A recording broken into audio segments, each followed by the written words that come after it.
عن أبي مالك عن أبيه قال سمعت رسول الله صلى الله عليه وسلم يقول من قال لا إله إلا الله وكفر بما يعبد من دون الله حرم ماله ودمه وحسابه على الله. Dari Abu Malik radhiyallahu anhu, dari bapanya, katanya dia mendengar Rasulullah sallallahu alaihi wasallam bersabda, siapa yang mengucapkan la ilaha illallah dan dia kafir dengan sembahan selain Allah, haram harta dan darahnya, sedangkan perhitungannya terserah kepada Allah. An Sa'id bin Musayyib an abihi qala lama hadarat Abu Talib al-wafatu ja'ahu Rasulullah sallallahu alaihi wasallam fawajada indahu Abu Jahlin wa Abdullah ibn Abi Umayyah ibn Mughirah. Faqala Rasulullah sallallahu alaihi wasallam ya ammu qul la ilaha illallah kalimatan asyhadu laka biha 'inda Allah.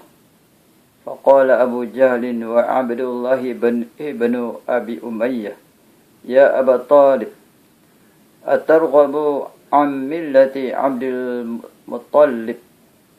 Falam yazal Rasulullah sallallahu alaihi wasallam ya'riduha alaihi wa yu'idu lahu tilkal maqalata hatta qala Abu Talib akhir ma kalamahum wa ala millati Abdul Muttalib wa aba an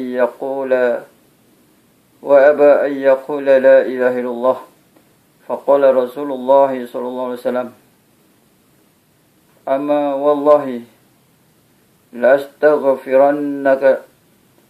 astaghfiranna laka ma lam wanha anka. Fa anzalallahu azza wa jalla ما كان للنبي والذين آمنوا أن يستغفروا للمشركين ولو كانوا أولي قربى من بعد ما تبين لهم أنهم أصحاب الجحيم. وأنزل الله تعالى في أبي طالب فقال لرسول الله صلى الله عليه وسلم إنك لا تهدي من أحببته ولكن الله يهدي من يشاء وهو أعلم بالمهتدين.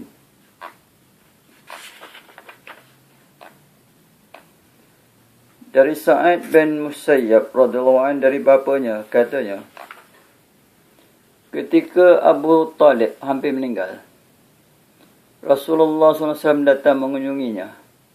Didapati beliau di sana telah berada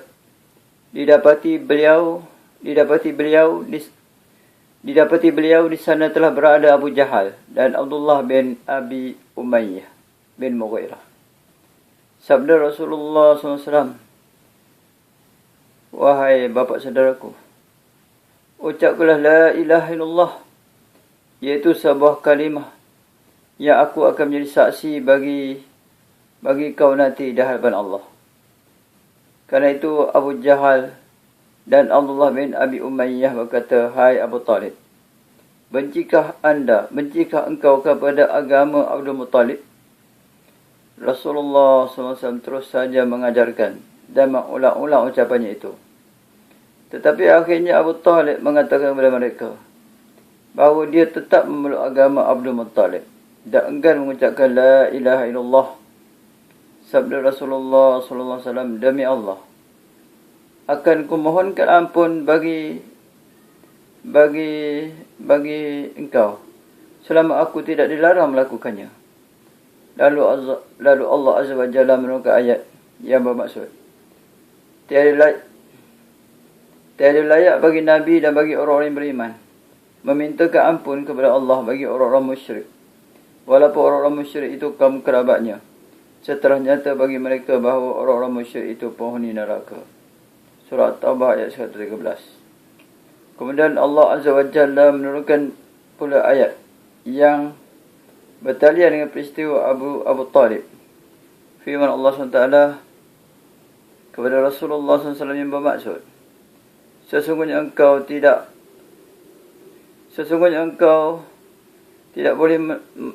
boleh menunjuki, tidak boleh memberi petunjuk orang-orang yang engkau cintai itu, tetapi Allah yang memberi petunjuk siapa yang dikehendakinya.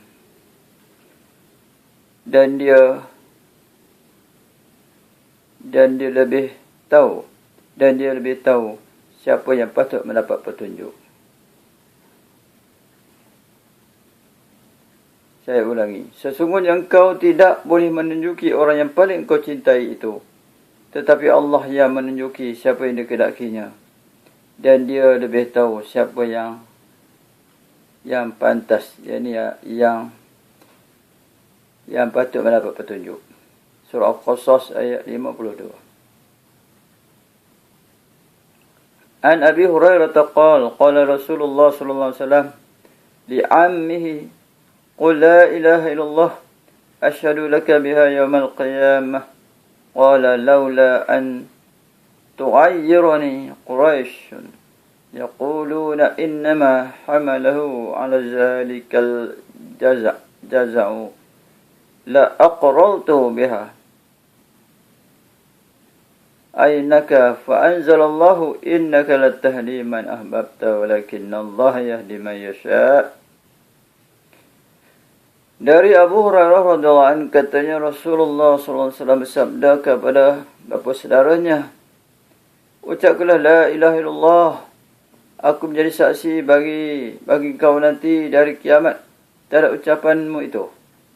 Jawab Abu Talib, kalaulah orang-orang Quraisy tidak akan menghina aku, sesungguhnya akan kuucapkan kalimat itu di hadapanmu agar tercapai apa yang kau inginkan. Lalu Allah SWT menurunkan ayat yang bermaksud, sesungguhnya engkau tidak boleh memberi petunjuk orang yang kau cintai, tetapi Allah lah yang memberi petunjuk orang yang dikehendakinya. Sesungguhnya engkau tidak boleh menunjuki orang yang kau cintai, tetapi Allah lah yang menunjuki orang-orang yang dikehendakinya. An Uthman qala Rasulullah sallallahu alaihi wasallam man mata wa huwa ya'lamu annahu la ilaha illallah dakhala al-jannah. Dari Uthman radhiyallahu anhu katanya Rasulullah sallallahu alaihi wasallam bersabda, barang siapa mati dalam keadaan dia yakin bahawa tiada Tuhan selain Allah, maka dia masuk syurga.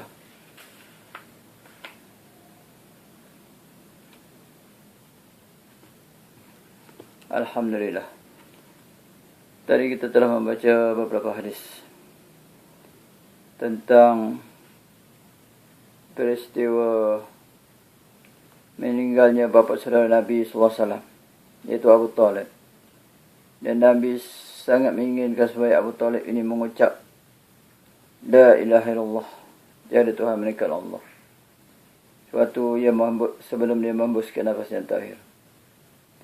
Tetapi Abu Talib enggan mengucapkan kalimah itu, sehinggalah Abu Talib meninggal dunia. Ini menunjukkan kepada kita bahawa kerja memberi hidayah atau hak memberi hidayah itu adalah hak Allah SWT. Allah memberi hidayah kepada sesiapa yang dia kehendaki. Manusia ini tidak boleh memberi hidayah, petunjuk pada siapa yang dicintai. Sedangkan Nabi sallallahu alaihi wasallam sendiri yang sangat inginkan bapa saudaranya mengucapkan kalimah la ilaha illallah sebelum membuka nafas yang terakhir, pun tidak boleh memberi hidayah kepada orang yang dicintainya.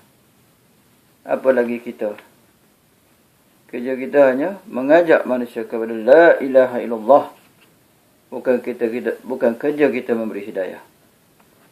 Kerja memberi hidayah ialah kerja Allah SWT. Kita tidak boleh memberi hidayah petunjuk pada siapa yang kita cintai.